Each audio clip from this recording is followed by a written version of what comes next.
Good evening, everybody, and just want to check, first of all, that you can hear me and see me okay. If you can, just let me know in the comment section over on YouTube, and we'll give it a couple of minutes, then we'll get started on this first live stream. I hope you're doing really well. I hope everybody's had a fantastic day, and let me know where you're from, because it's great to find out where everybody that's actually tuning in right now is actually located. So it gives me an idea of your time zones and all those kinds of good things. So please let me know in that comment section. So what do we have? Let's first of all take a look and say hello to a few people. Okay, we've got MStream. Hi, good to see you here. Pez, always good to see you. I see you are a very prevalent individual in the different live streams and the different locations that I frequent over on YouTube. So good to see you here. Wow, there's quite a few people coming in. Hello, Israel. Good to see you. And what else do we have? We have D123. Good afternoon, good evening. I hope you're doing really, really well. Now, you're going to have to bear with me tonight because this is the first live stream and my desk is absolutely covered in tech just to hopefully make this go nice and smooth. So please, if anybody sees any issues with the video, anything to do with the actual audio, please let me know. Buffering. Is anybody else experiencing that issue, or is it just one location? Hi, Tom Solutions, and good to see you in from Zurich. Mauro Carrera, good evening, good afternoon, good sir. How are you? Ready for the live stream? Me too, I think. Fingers crossed. Kind of scary. Okay, so who else do we have? Reese, good to see you here. Canada, Morocco. Well, hi, Carl. Good to see you here as well, young man. And okay, so let's get things rolling. So let me just go through my intro and then we'll take a look at what I want to talk about in tonight's video. So welcome to the first lockdown live stream from WPTuts. If you don't know, my name's Paul C, and today's stream, we'll be discussing the up-and-coming Elementor 3.0 release and the key new features that have been added, and also talk about some of the potential site-breaking updates. But first, this isn't a one-way conversation, so I'd love to get your input throughout the whole show. If you have any questions, comments, or feedback on anything I cover, please pop them in the live chat, and I'll answer as many as I can during this stream. Now, hopefully the stream will go without a hitch, but like I said, if anything looks out of place or isn't working, be sure to let me know in the chat and I'll try to iron out any kinks that we may encounter. Okay, so that's the introduction spiel out of the way. What do I want to cover? So let me just quickly pull up the list of points that I want to take a look at. So Marco from Mars, I hope it's warm enough up there for you. Okay, so let me just quickly take a look at pulling things up on screen a moment. So just bear with me a second. And we're going to go to this. So I'm going to cut over now to this. So the lockdown live stream tonight, like I say, is all about the up-and-coming release of Elementor 3.0. And if you haven't seen, I put a couple of videos out over the last couple of days, taking a look at the pro beta version that's just come out. And about a week or so prior to that, I also took a look at the free version and some of the changes that they're sort of making in there. And last night, I put a video out where we took the two of those, combined them together to give you a kind of first look on how everything is going to work when you have pro and free together, when you want to work with building sites and you want to work with creating themes and all those kinds of good things. So hopefully you caught up with those yesterday and the other ones throughout the week. So the first thing I want to sort of talk about are these global fonts and global colors. And, you know, I kind of think that this is something that can kind of be very, very useful. At first, I couldn't really see the benefit of using them. But when you kind of combine those with, you know, the whole set of tools that we're going to have now in Elementor 3.0 Pro and Free, it did kind of make a lot more sense. There was a little bit of toing and froing to start off with, but ultimately, I kind of felt that it was a good way of working. It does take a little bit of rethinking. You're going to have to go back to a slightly different way of working to what you may have already been sort of working with. But hopefully this will sort of streamline and speed up the whole process of, you know, creating sites and those kinds of good things. But have any of you in the sort of the chat Have you actually tested this out yourselves? I mean, if you have, what are your thoughts? Do you think that the new version of Elementor 3.0 that's coming out is going in the right direction? Or do you kind of feel that maybe this isn't, it's a little too late, it's kind of too far down the line and we're kind of taking steps backwards to actually put in things, different features and so on, that things like Brizzy and maybe even Divi have had for quite some time. What are your thoughts on this? You know, for me personally, I would have loved to have seen this kind of thing a lot earlier, so we could have kind of had a much better, a much more structured way of moving forward to create, sites, themes, and those kinds of things. But while it is a little late in the day, I think, to be sort of putting in some of these features, not so much late in the day, more a case of I wish it would have been earlier than it is kind of now in 3.0, where a lot of things have kind of been set and there's going to be a lot of big changes, which I'll come on to a little later. I think it's a good start. There's still room for improvements. And if you saw a video I released a couple of days ago where we took a look at some free plugins, one of the first ones on there was the ability to create your own styles that you could then assign to buttons, to any element you wanted to whatsoever. Any widget could have a style associated with it or multiple styles associated with it. And then you could just simply click a button and apply that. You could export that to other sites. You could save them in the cloud. I'm hoping this is something that, Elementor will start to embrace, this more kind of unified way of working. There have been hints of a marketplace. And I know a couple of people have said this in the comment section when I posted a couple of these videos this last week or so. I wouldn't be surprised if we do see some form of marketplace. I think the fact we now have to sign up to have access to those free templates and the pro templates kind of indicates that our data is something that those over Elementor want to start getting access to. So that's kind of my take on it. But I want to take a quick look now at some of your comments. And first of all, to say thank you to Reese Adams for the donation. That's incredibly, very much appreciated. Okay, so what do we have? Let's take a look. Good evening from Greece. Hi, Greece. So global colors, etc., really help when presenting the website to the client. You can easily change the colors across the website with ease. Absolutely. When I kind of took a look at it yesterday in that video, this is where I can start to see those benefits, is the ability that when you assign these global colors, and you can create global colors as pretty much as many as you want, I believe, and the same with fonts and font stylings. It is going to open up the ability to quickly create sites that if you want to make a change, you can easily have that change in place within seconds, and then everywhere that references it, it'll flow right the way through the site. So I think if you're prototyping, I mean, for me personally, when I create a website for a client, the first thing I'll do is I won't go through the process of wireframing, because unless you're dealing with bigger sites and bigger clients, I think in a lot of ways, it's a lot of wasted time and energy for a lot of scenarios. Not everything, there's a time and place for it.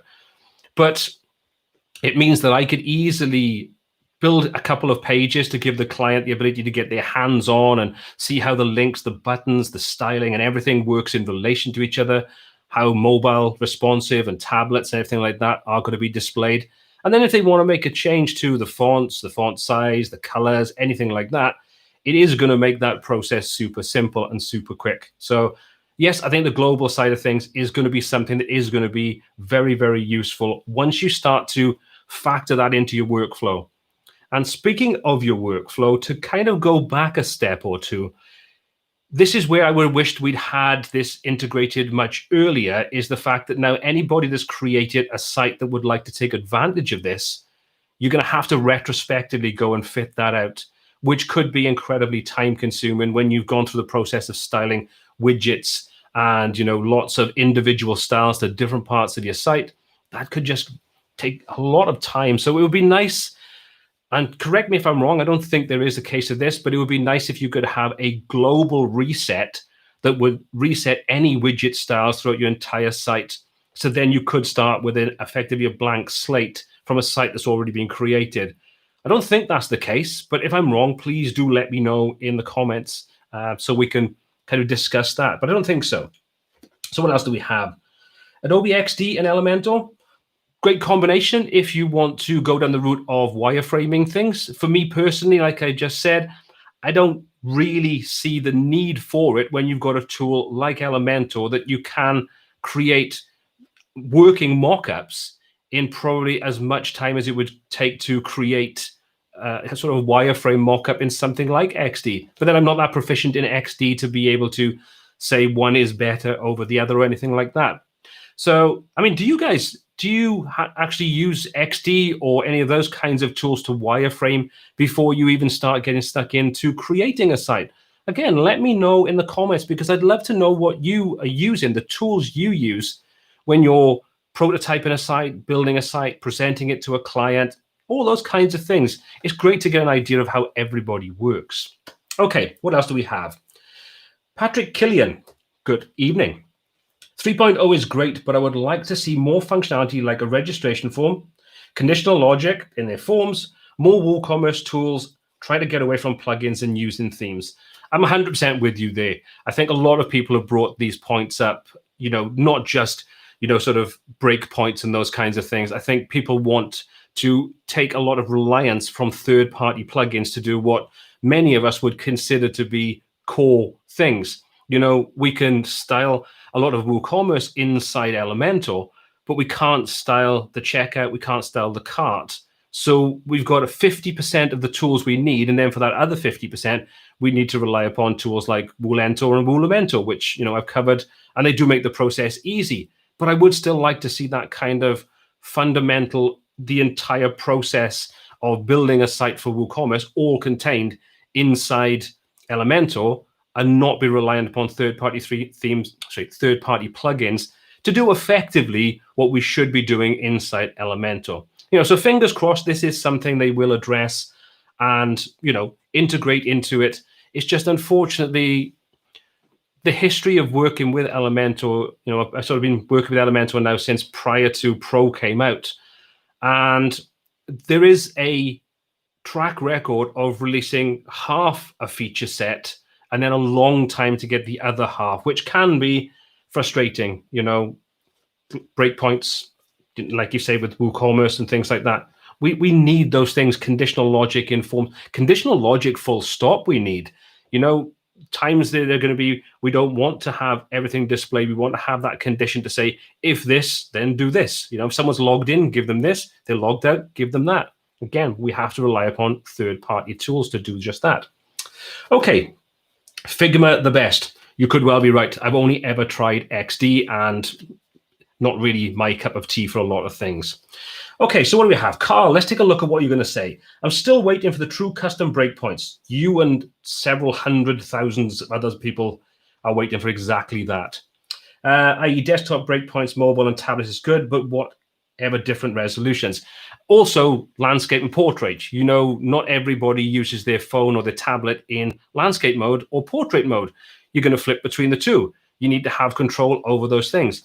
But later on in this video, when we get towards the what's coming in 3.1, I've been told that breakpoints is something that is coming and has been confirmed, apparently. Now, I can't swear this. I haven't been told directly by anybody from Elementor, but apparently in 3.1 of, I assume, 3, breakpoints are something that are coming to it. So take that for what it's worth, but this is coming from what I would consider a reputable individual that should know what they're talking about. Anyway, let's take a look at the next point. Carl, you're right. Okay, so let's just take a quick look now at my next point. So just bear with me while I pull this information up on screen. Okay, so let's go to my presentation. And okay, let's just cut over to this. So global site identity. It's a bit of a something and nothing, I think. You've got to use a theme with Elementor. Whether you use that theme and reference that theme doesn't really matter. Either way, you still have to have a theme installed. So global site identity, it saves a little bit of round tripping, but in my opinion, I don't think it's something that's overly important to worry about too much. So I'm going to skip past that one pretty quickly because I think it's pretty self-explanatory. It's in there. It's something that can be useful for the right people, and for others, probably not a lot of use. Theme styles, or as I keep calling them, style kits. So this is one of those areas that I think that now where you've got this with global colors and you've got, global fonts, I think this is where the combination of those two things really do open up a lot of possibilities to work with the whole theme building side of things, which from my point of view is a highly positive feature. So I don't think I need to go over that too much. I think we've kind of already covered that in his own dedicated tutorials. But again, let me know your thoughts on the new theme styles. Do you think there's something that are useful? I would like to see, and if I'm not wrong in saying this, when they first released the beta with theme styles in it, you could save different theme styles and export them. But I believe now that that's no longer in there. So I'm a little bit worried about what's going on there. Bear with me. Okay. So I'm not really sure why that's changed, but it has changed. So again, let me know in the comments if I'm right in saying that that's no longer available as part of the theme styles option in Elementor Pro. Elementor, yeah. Updated theme builder. What are your thoughts on this? I think it's a good first start. It's good to see that they've refreshed the look of it. It does make the whole process of building an entire theme with Elementor a lot easier. Now we can actually see the component parts that are required to do anything. So I think that's definitely a positive way forward. I still think it has a lot to be added to it to make it truly useful. But I think it's a good start. I think it's a good first start. And hopefully this will grow throughout version 3.1, 2, 3, and so on and so forth. So yes, I do think this is a positive step forward. But again, I throw this over to you. What do you think of this latest update with the theme builder? Is it something you think is definitely worthwhile? Let me know. So let's take a look at a couple of comments now on the points we've just covered off, and I'll see if I can answer and get involved with those. So what do we have? Let's take a look. So Michael, too bad it's not possible to edit WooCommerce pages. Absolutely. It's 50% there, 50% missing. Hopefully, like I say, this is something that will be added in sooner rather than later. So we get full control over the styling, the theming, and the building, all those core files that we need to be able to create a fully active, fully custom designed e-commerce site without a reliance upon third-party plugins. So yeah, I'm with you 100% okay on there. So, hey, I heard about Oxygen from your last live with Kay. Now I'm loving it. Thanks. Please create more tutorials on Oxygen. How many people in the chat have actually tried Oxygen? I tried it back, I think it was in version 1, before they changed the way it all looks to the way it is now. I think it has a ton of potential to it, but it's not what I would consider to be a good-looking, easy to get stuck into tool for creating sites. However, it does have an absolute bucket load of potential and a lot of really cool features. So, I mean, if enough people are asking me to take a look at Oxygen in more detail, maybe I'll go back. I've got an active license on version 3, I believe. I could take a look at that and see, create some content. But let me know, either in the chat or when this is finished and the live stream gets posted up, let me know in the comment section below. If there's enough interest in dealing with Oxygen, then maybe I'll take a look at that in the future. Okay, what else do we have? Carl, I'm a huge fan of Vans. Well, I wouldn't say a huge fan. I've got 2 T-shirts. But, apparently my T-shirts do have a lot of interest on YouTube for some strange reason. Apparently I've got a very large collection of T-shirts. I don't know. So what else do we have? Oxygen. Okay, we know covered that. Pez, I think it's a step in the right direction. This expanded global styling is going to help me make creating and editing projects faster. Absolutely. I totally agree with you. As I said earlier on in this live, I think it's definitely a step in the right direction. Just working with it to go through and create the tutorial that I did yesterday, my sort of first look of combining the two and how these are going to make the whole process a different sort of affair to what we've had in the past. Once you kind of get your head around it and start to work inside that, you can definitely see, 100% see, that the way it's set up now just makes it considerably more intuitive. Having the information about the number of instances and where a particular template is being used is great, because sometimes you can create a template and you may assign a condition and you come back a little later on and you create another template and assign a condition to it, and you can't find out why one is overriding the other. Well, these should help you at least fault find that.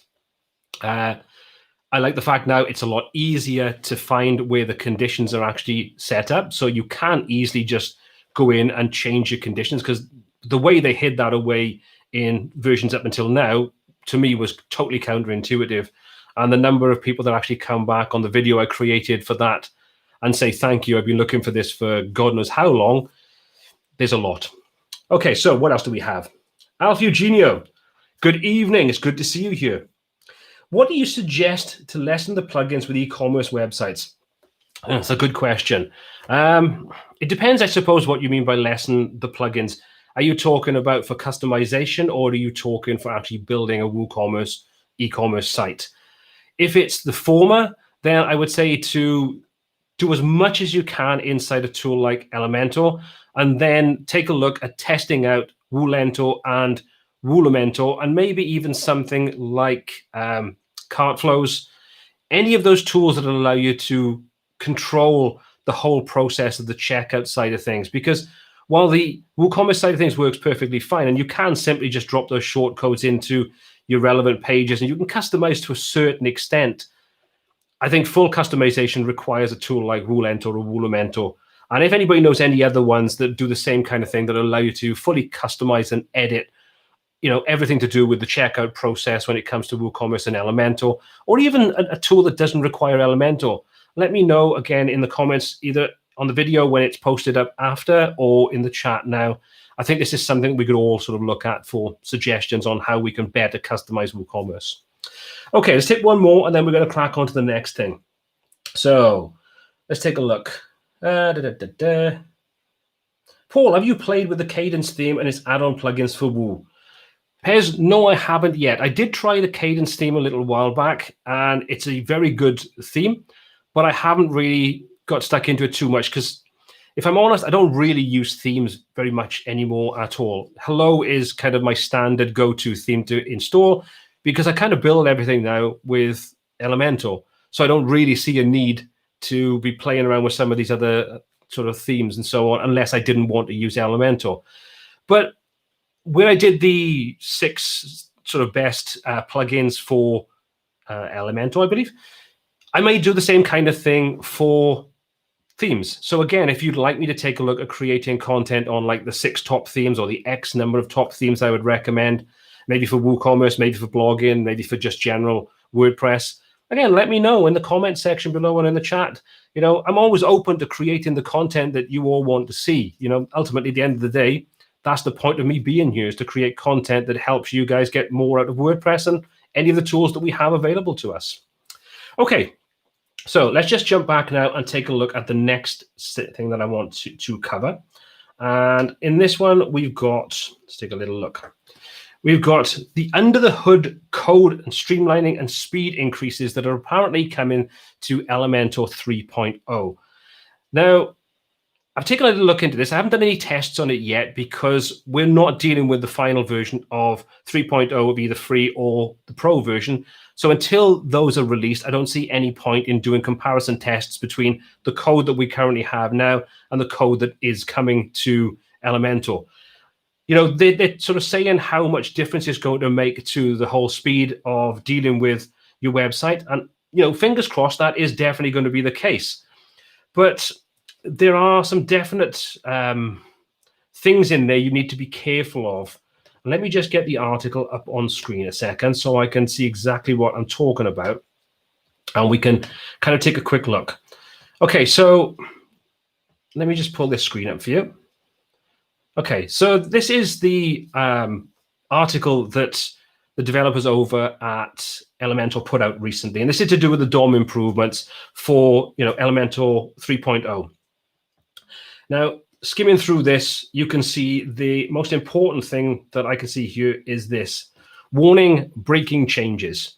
So if you read this, they are streamlining the code and removing some of the wrappers that are inherently built into Elementor prior to 3.0. So anything from where we are, from 1.0 right the way through to 2.10, whatever we're on right now, they're taking away various different wrappers from that. So that can potentially break your site.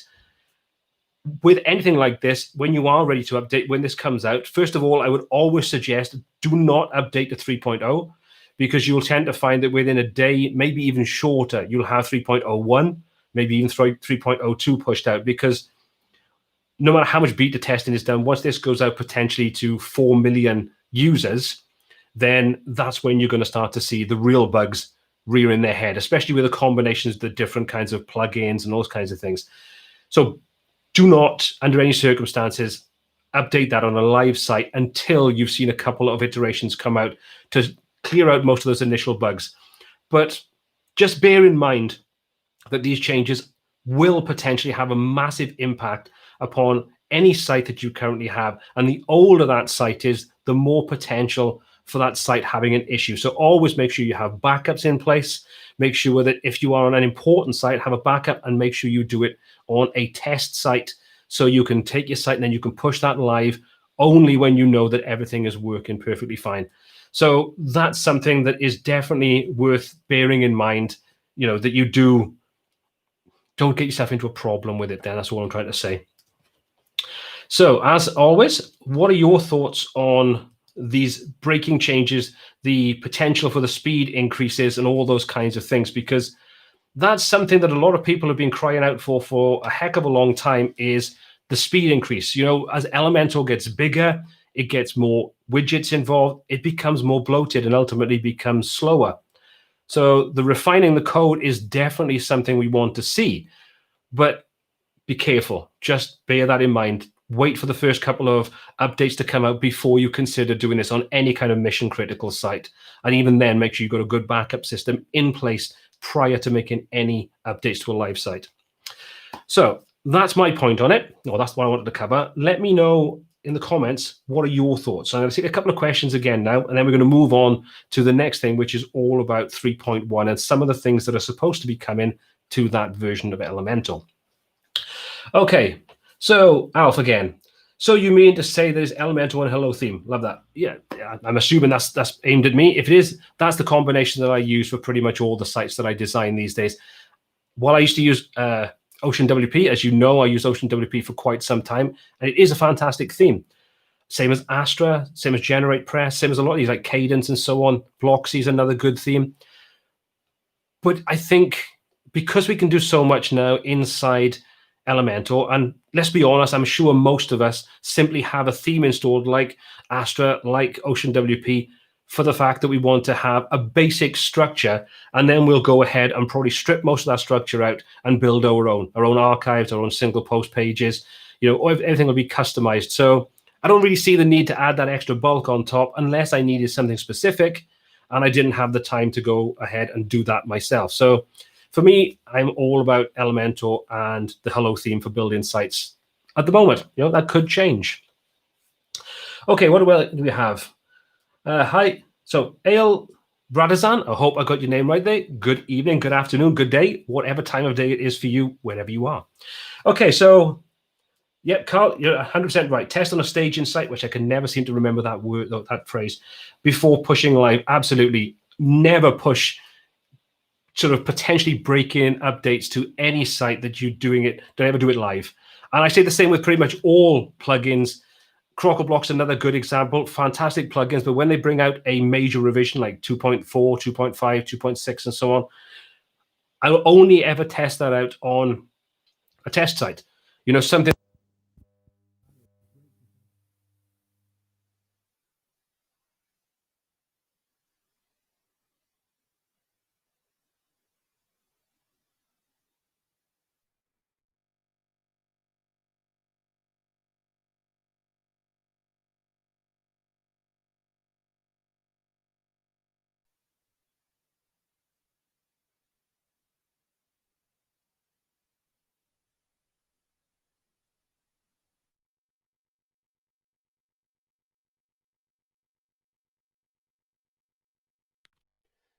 Okay, have I got volume again now? As always, no matter how much you charge your battery, it decides to die on you right at the most inopportune time. So, do we have audio again now? I'm pretty sure that I do, yeah. Yep, all sorted. Let me know in the chat if you can hear me. Should be okay, I think. Cheers, Carl. Thank you very much. My technical support and apparently my PR manager if we look at the Facebook group. Okay, so let's just take one more question and I want to just then take a look at the next thing I want to cover. Okay, so how about throwing a tutorial on staging and pushing live? Go digital today. Yeah, if you kind of don't want me to take a look at doing something like that, creating staging sites, pushing that live where we can sort of have a staging site on the same server, everything's set up, and then just push that over live. No problem at all. I can do that kind of thing. There's lots of different tools. As you know, I'm a big fan of WP Vivid Backup Pro. That does it pretty easily. So again, let me know if more of you want to see something like that. I'll be happy to create content along those lines for you. Okay, have I got a recommendation for an AMP plugin for Elementor? Honest answer, no, I don't. I'm not 100% sure how much I think AMP is that important or how useful it actually is. I know Google puts a ton of emphasis on these kinds of things, but I don't know. Again, I'll throw this out to you. What do you think? Do you think AMP is something that you should put on a site, something you really need to integrate into your work process? Or do you think it has specific use cases, or just generally something that it's up to you which way you want to go with it? I'd love to know your feedback on that one. Okay. So let's just take a quick look at my next set of points. So bear with me, and we're just going to go over to my presentation. Okay, we've covered that. So propose new features in 3.1 free and pro.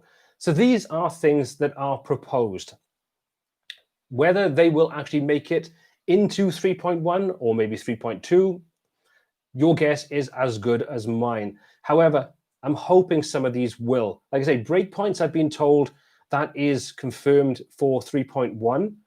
Some of the other things, again, to export and import default colors, fonts, and color picker, that would definitely be a useful thing to have inside there, because it is great to have a starting point, then able to transition that over to another site that's very similar. Save widget presets. Well, this is exactly what I was saying about with the plugin that I covered as one of my 6 free plugins that I think are fantastic. It's just so cool that you can create a library of different styles, and then you can apply those as a starting point or a finished product to any site based upon what you save to your cloud account. So that would be pretty cool. Custom loop design. This is something that I think a lot of people have been asking for quite some time, and I think this is definitely going to be a pro-only feature. It is supposed to be coming soon. I'm hoping that it will come out in 3.1 of the Elementor Pro, but as we know, there's never 100% guarantee that that will be the case. But we can keep our fingers crossed. Now, something I wanted to show you is, this is over on the GitHub, and this is the 3.1 milestones. And this is where we've got things that are supposed to be coming to the next version of Elementor. Now, this is the free version, obviously, I think. Let me just switch over to that so you can see what I'm talking about. And as you can see, feature request, excuse me, custom breakpoints #1 with 323 comments, and God knows how many thumbs up and pushes to get this included. We all know that this is something that has been asked for forever. I think it will come. And like I say, 3.1 sounds like a good point where it should come. And as you can see, my export and import default colors and so on. Header and footer coding. This is basically so you can drop in things like your Google Analytics code, and you can specify where that goes, which headings, which pages, and so on. Could be cool. Is it a game changer, key feature? Well, I suppose it depends upon your use case. Alignment options for the tab widget bar. Not something I'm overly bothered about. For me, I think custom breakpoints, the ability to export presets of any of the settings and the styles and so on you create, including those theme styles, and the ability to, hopefully create custom loops. That's, for me, that's where we really want to be going with Elementor. But we have no guarantees of any of these things coming. So we just have to wait and see. Unless, of course, anybody from Elementor is in the chat right now and they'd like to pop in and confirm that we are getting breakpoints in 3.1 and custom loops are coming in 3.1 Pro as well. At which point, I'm sure you'd have a lot of new fans and a lot of people patting you on the back to say thank you very much for letting us know what we want is coming. Again, fingers crossed. Okay, so that's what I wanted to cover in this live stream. So what I'm going to do is spend a couple of minutes now going over some of the questions that you guys are asking me, see if I can answer any of those and get a little conversation and just have a chat about different things and see what we kind of think is going on. So since we turned off AMP, our rankings have dropped, Reese. Did you notice a massive drop? Did you do anything else at the same time? Or is it just a case you turned AMP off and that was the only change you made and then things dropped from there? At which point that may have something to do with it. Probably does have something to do with it. But whether that's something that we all know that the algorithm can kind of change from time to time and different things can happen. And sometimes you can do something that you see an effect and you'll think they're linked, but they may not be. So it's worth bearing in mind that could have been something. The best way to test it would be to switch AMP back on and see if your rankings improve, at which point then you've done a kind of A/B test with it and without, and you get a better idea then of what the results are going to be based upon some testing of both sides. So maybe that's worth trying out if it's an easy thing for you to do with your site. And let us know if you did, if you do get the chance to put that back on and you find your rankings do improve, let us know. And then maybe I'll take a look at the best way of integrating AMP into your web design process and see, exactly how that can help and improve your rankings if it works that way. Okay. So what we've got. Hey, Paul, I would very much like to see a video of your office setup. It looks very comfy. It's very warm. I can tell you that for a fact. One of the things that I've been asked a couple of times is, could I do a behind the scenes of how I do my videos and how I do different things like that? And if you're interested in that, to find out the kind of tools that I use, the setup that I use to do all these kinds of things, by all means, let me know in the comment section. Let me know in the chat now if you'd like to see that kind of thing, and I'll create a video on the different setups that I use for the different types of things that I do for YouTube and, all those kinds of things. And now live streaming, which if you saw how small my desk is and the amount of things that I've got going on it, you'd wonder how I actually fit in the room. Anyway, so what do we have? Okay, I'm pretty sure I can repeat your questions in the Q&A at the end of the stream. Yeah, I can take a look at that. Yeah, no problem at all. So, do you think NASA invented thunderstorms to cover the sound of space battles? Absolutely. Optimus Prime. That's what I'm saying. Hey, Paul, what's your take on Webflow? I like the look of it. I think when you're in the any kind of ecosystem, WordPress being the ecosystem that I'm primarily in for what I do here, you kind of get blinkered to what other options are out there. And, yes, when you know something like WordPress, it becomes second nature. It's like driving a car. You don't think about how you change gears. You don't think about the accelerator, the clutch changing, all those things, indication. So you just do it. And I think working with a tool like WordPress is exactly the same. So when you look at something like Webflow, you may think, ooh, that's like learning something completely from scratch. And there is a very certain aspect of that. But I think if you look at the end user, if you're working with clients and you hand off a WordPress website, and this is kind of why I've done the front-end dashboard videos, it's not the most user-friendly place to be when you're new to it. Webflow kind of takes a lot of that out of the equation and keeps it incredibly simple. So for the right kind of client, I think if you've got a simple site that doesn't require all the customization that you might have to do with a site like WordPress, and you don't want to have to deal with hosting, updates, and all those kinds of things, and security and so on, Webflow can be a great option. I do at some point want to take a look at some of the options out there, like Webflow, like PineGrow, these different ones I've sort of looked at before. You've got the new Editor X that's part of Wix, which if you've ever seen the Editor X videos, or you've got access to that beta, it's very much like Webflow. They've really opened up to make it a much more comprehensive building tool if you don't want to be stuck with those simplistic kind of ways of working with something like Wix. So I think page builders are becoming more prevalent, and sort of these tools like Webflow. So I think they're great. I think they have their purpose. I think they have the right place to be. And if you've got the right kind of client and the right kind of project, they're probably a fantastic option to work with. And I'm much the same when it comes to Brizy Cloud. You probably know over the last couple of months that I've been really sort of saying, I think Brizy Cloud really needs to have some serious attention paid to it, because for what you pay for it, $99 a year for unlimited sites, hosting, SSL certificates, the builder built into it, it's great. And with the new features that are coming to it, I think customization of WooCommerce or customization of e-commerce in itself, blog, all those kinds of things that are coming to it, excuse me, I think it really needs to be taken a look at. But yeah, Webflow, I think it's probably a really interesting tool to work with and something that I would like to check out in a bit more detail. Okay, what else do we have? Giles Hughes, good afternoon, good evening. Hi, Paul, your videos are always so useful. Just a quick question, if you don't mind. Do you know of any plugins that can show hide labels on ACF Pro Elementor? Thanks very much. I'm not too sure what you mean by labels.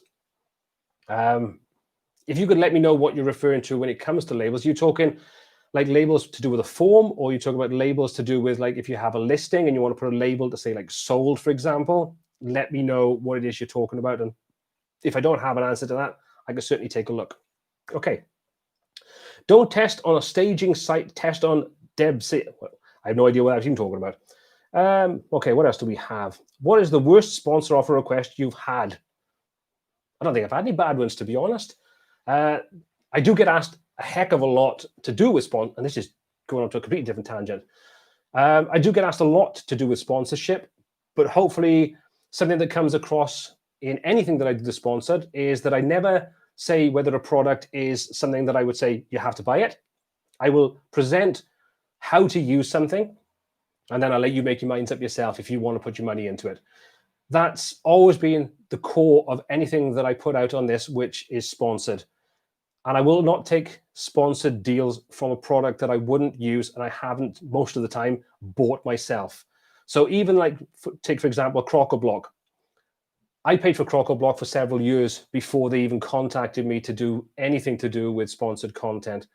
And I'm happy to buy these tools because I use them. And for me, that's the key thing. The same goes with Cloudways. They reached out to me and asked me would I be interested in working on some sponsorship options.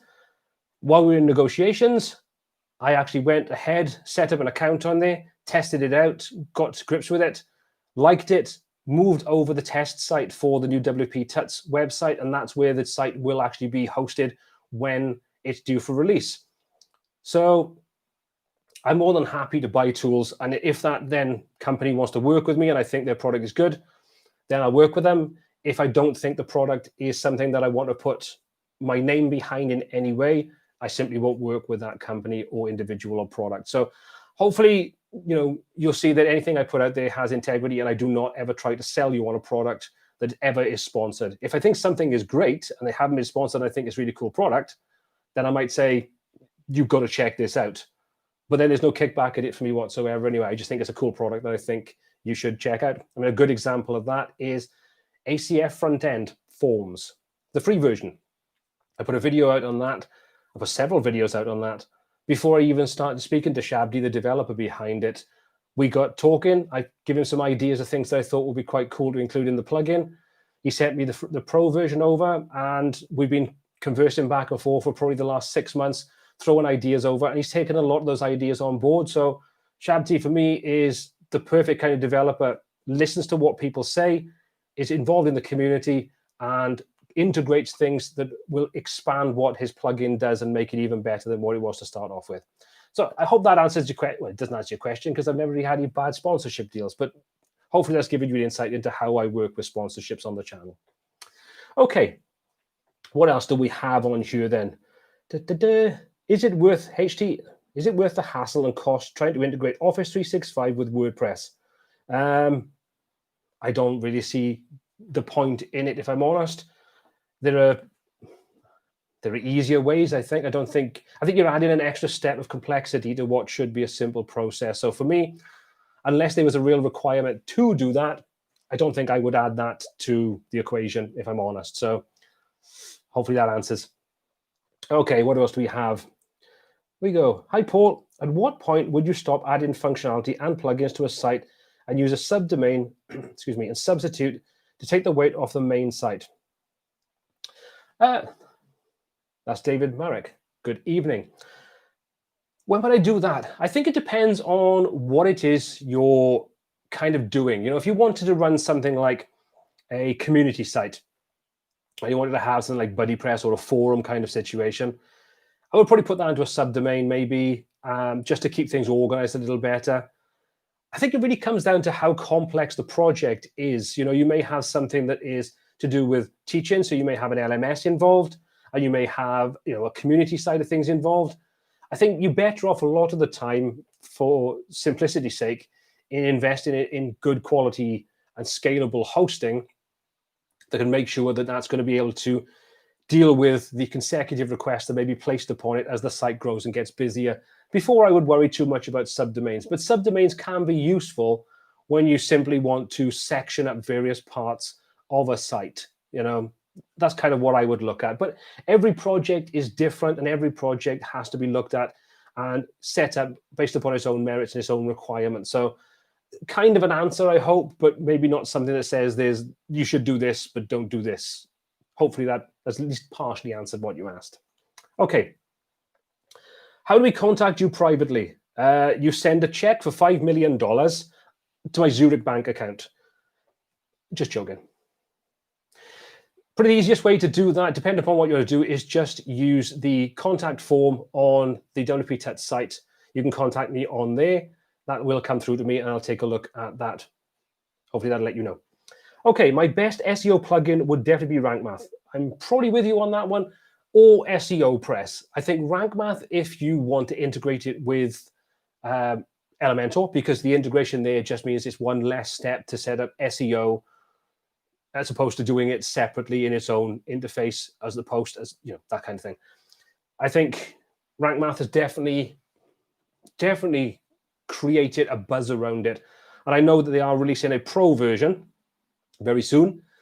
I don't know what's going to be in it, but I think based upon the amount of features that they've got inside the free version, I'm sure they're going to bring some really cool things to the table with the pro version. So I, for one, I'm looking forward to seeing what that will be like, and hopefully it will be something that will add some really useful functionality over and above everything that's in the free version. My only hope is that they don't strip things out from the free version to sell you on the pro version, but I don't believe that's the model that they're working on. Okay, what do we have? I need your advice, Paul. I'll try my best. The entire site I'm working on is RTL, and I don't want to switch the WordPress language in the back end. I want to keep it in English, but the website content will be in Arabic. Ooh, that's a hard one. Maybe something like WPML, so you can set up the language on the front end, keep it separate from the back end. Maybe that's something worth looking at. I've never really worked too much with multilingual sites because I never really had much of a call for it. So I'm not probably the best person to speak to when it comes to how to deal with RTL, how to deal with right to left, if anybody's not sure I'm talking about RTL, and multilingual sites. But I would look at a tool like WPML, because that should integrate quite well and give you quite a few options on how you want to deal with various different aspects of the languages that you want to use on the site. Why not Yoast? I don't like Yoast, if I'm brutally honest. They've had, well, first of all, I found Yoast, and this could have changed. I found Yoast was very slow. It really crippled sites back several years ago. Then there was the issues with an update causing some real problems with people just dropping off the search rankings. And there's something else, I believe, about a year, 18 months ago. So for me, Yoast is not one that I would ever put on a site anymore. I would either choose SEO Press Free if you have a limitation on budget, Rank Math if you want another alternative, and also SEO Press, the pro version. You can't go far wrong with either of those options. But for me, Yoast, no, I wouldn't put Yoast onto a site ever again. And if a client wants to put it on there, that's up to them. They wouldn't get support from me for that particular aspect. So hopefully that's helped anyway. Right, what we have. There seems to be a lot of capabilities you need to have before you even start adding business functionality. Example, SEO, security, GDPR, backup, etc. Those are must-haves. Absolutely. GDPR is one of those things that it's just a nightmare, I think, for so many people, because no one really seems to know what it is they're meant to do. The GDPR, the cookie policy, the privacy policy, your terms and conditions. There really needs to be somewhere that we can have that gives a clear identification of the bare minimums that you need to have included with those various different things. Just to give people a real heads up. Like I say, GDPR, so many people are under the misunderstanding that if you're based in somewhere like the US, for example, that you don't need GDPR. But if you deal with anybody from the EU, you do need to have GDPR. So there's just a lot of confusion. There's a lot of misinformation out there. So GDPR and those other things is something I think somewhere needs to really give a layman's terms to what you need to have to be able to work with these effectively and make sure your site is covered, in my opinion, at least. Okay, so let's take one or two more, and then we're going to call this first live stream to an end. Okay, make a tutorial on how to set up properly SEO Press Pro. Yeah, okay. If you're interested in SEO Press or SEO tools in general, I'll take a look at creating something on there. I'm no SEO specialist myself, but I think as long as you get the core fundamentals in place, excuse me, you are setting yourself up for a good head start on a site. And obviously, we still know content is still king. But yeah, if you want me to take a look at SEO tutorials, I'll take a look at creating something and showing you how to set up things like Rank Math and SEO Press, but not Yoast. Sorry. Okay, what else do we have? Yes, tutorial in SEO Press. No problem, Patrick. I shall take a look. Joy Elvin, do you ever work with SaaS programs, integrations to WP, like CRMs or different APIs, say news? To this point, I haven't too much, but there are so many options out there these days for tools that can integrate into it that it should be fairly straightforward. And WordPress is one of those things that, because it's so prevalent, I mean, powering what, around a quarter to a third of the entire internet's websites. Any company that wants to have some kind of integration, they're going to have an integration option with WordPress as one of the first things they're going to work with. If there's a reality that they need to work with, putting front-facing data out there, through a tool like WordPress.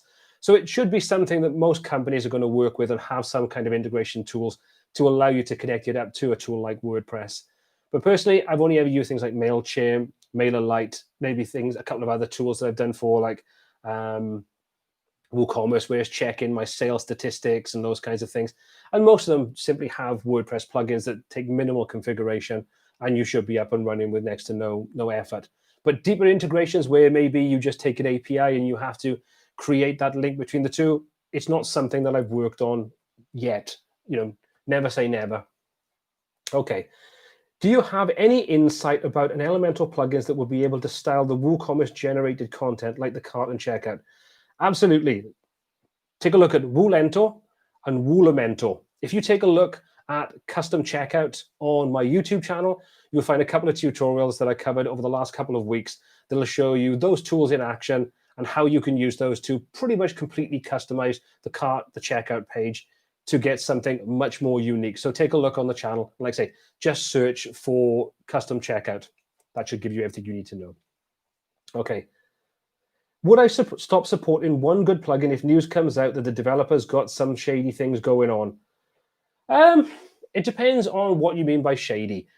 At the end of the day, if there was something that I thought they did something morally wrong as a company, and I just didn't agree with it, maybe. I mean, I can't say that. I know, for example, there's a plugin that I've recommended quite a few times that is developed by a German company, and that German company has some ties to some adult-orientated content creation or content or design or something. I'm not too sure exactly where it is. But from my point of view, that's not having an impact upon what I'm trying to do. The plugin is a good plugin. We're not being charged for it. So I can't say that I would have a real problem unless, like I say, it was something that I 100% morally disagreed with, some really shady practices, and there were alternatives out there, then you could move to an alternative. But thankfully, until now, I've never really come across that situation to have to deal with it. But I would like to think that my moral compass is pointing the right direction. And if something I didn't, if I strongly disagreed with something, then yeah, I may take a look at moving to something else. But like I say, at this point in time, I've never had that situation to deal with it. Okay, let's take another 2 questions, and then we're going to call this a day. Okay, off topic, 5.5 WordPress was just released, and it does seem faster. I've only installed it on a test site. Haven't really tried it out yet to see how much difference it makes. But again, I think this is probably one of those things very much like Elementor 3.0. We're going to have to see how much of a difference it's going to make in real world. But I think anything that speeds things up is a good thing, because once you combine a tool like Elementor with a tool like WordPress, they can very quickly become slow. and become bogged down, especially when you've got to start adding in extra plugins and things like that. So I think it's a good thing. Has anybody actually installed 5.5 and had any problems? For me, I tried it on 1 or 2 sites, I think, and they just test demo sites. And I've had no issues whatsoever. But let me know your experiences if you've upgraded to 5.5 and if it went smoothly or you've had any kind of issues. I'd love to know. Okay, right. Is there any, sorry, there you go. Is there any way to create multiple front end? Hang on, this is going way too fast now. Bear with me. Let's have a little look. Any way to create multiple front-end style theme skins for users to change and have their own choice of styles on websites? I'm sure there is. What I would probably say the easiest way of doing that would be look to some kind of CSS switcher. And then you could style, one loop, for example, with one set of styles and another loop with another set of styles. And then you could use a CSS switcher to be able to switch between the different styles that are available.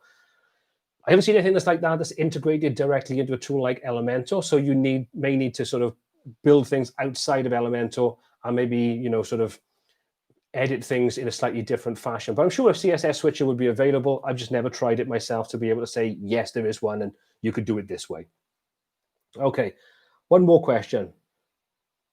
Right. Okay, so Carl, I'll answer your question. Is there any... Let me just go through it again. I know I'm asking this for a while, but any news on creating a new ACF and front-end project which goes into more advanced subjects and techniques? There is potentially a new front-end dashboard video coming out that's going to be working in a slightly different fashion to what I've created already.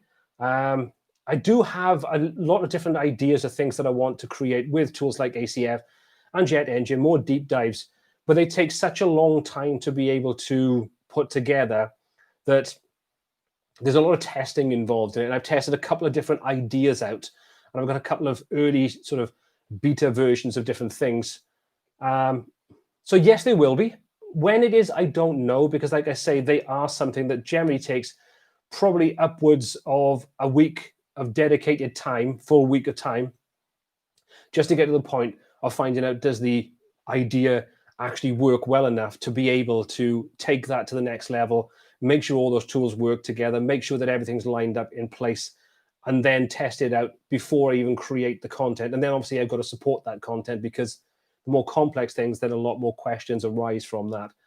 But to say, yes, there will be more of those deep dives, hopefully going into slightly more advanced topics.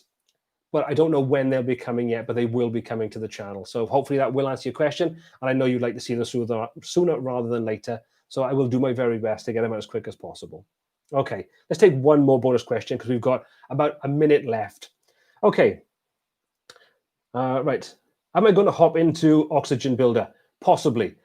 I can't guarantee it, but I probably will take a look at it at some point when I get a bit of free time. That was a quick answer, so we'll do another one. Okay. Okay. Jacksart. I got that right. Sayart. Apologize if I butcher anybody's names. Just want to say thank you for all your hard work. I just want to say thank you very much for turning up tonight. It's much appreciated that you've got involved in this live stream and you support my channel by watching my videos. So a big, massive thank you to everyone that's turned up this evening, that's got involved in this live stream.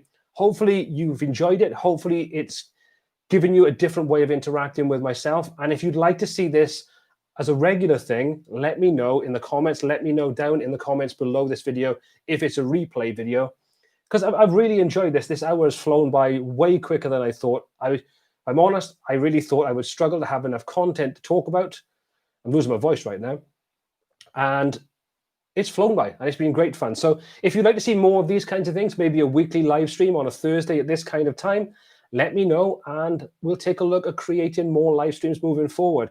But as I say, I would just want to say a big thank you to every single one of you that taking your time out of the day today to get involved, to put your comments, your questions, your feedback, for watching my videos and everything else you do to help support me and the channel. It's very much appreciated. So I hope you have a fantastic rest of your day, your evening, whatever time it is, wherever you are in the world. Make sure you stay safe, and I will see you again very, very soon. Take care.